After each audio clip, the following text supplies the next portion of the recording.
যশোরের অভয়নগর উপজেলার Naopara নৌবন্দরে joint trading এর মালিক ও বিশিষ্ট ব্যবসায়ী আনিসুর রহমান হত্যাকাণ্ডের প্রধান আসামি শাহ মাহমুদকে গ্রেফতার করেছে পুলিশ।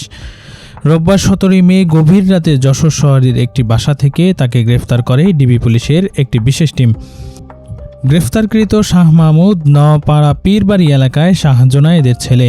পুলিশ জানায়, ব্যবসায়ী আনিসুর রহমানের নওপাড়া বাজারে আনিস প্লাজা নামে একটি বহুতল মার্কেট ও বসতবাড়ি রয়েছে।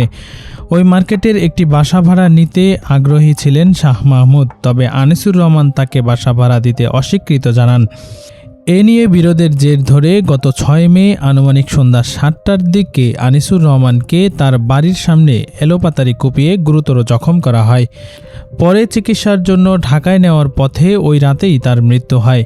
ঘটনার পর থেকেই প্রধান আসামি শাহ মাহমুদ এলাকা ছেড়ে আত্মগোপনে চলে যায়।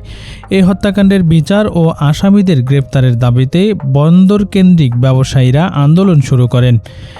এর প্রেক্ষিতে পুলিশের একাধিক টিম অভিযানে নামে। পুলিশের একটি দায়িত্বশীল সূত্র জানায়, মুকিত নামের এক আইনজীবীর সহায়তায় শাহ মাহমুদ ভারতে পালানোর পরিকল্পনা করছিল। এজন্য তাকে যশোর শহরের একটি বাসায় গোপনে রাখা হয়। গোপন সংবাদের ভিত্তিতে রোববার গভীর রাতে ওই বাসা থেকে তাকে গ্রেপ্তার করা হয়। প্রাথমিক জিজ্ঞাসাবাদে শাহ মাহমুদ হত্যাকাণ্ডের সাথে জড়িত থাকার কথা এবং আইনজীবীর সহায়তায় পালানোর প্রস্তুতির বিষয়টি স্বীকার করেছে।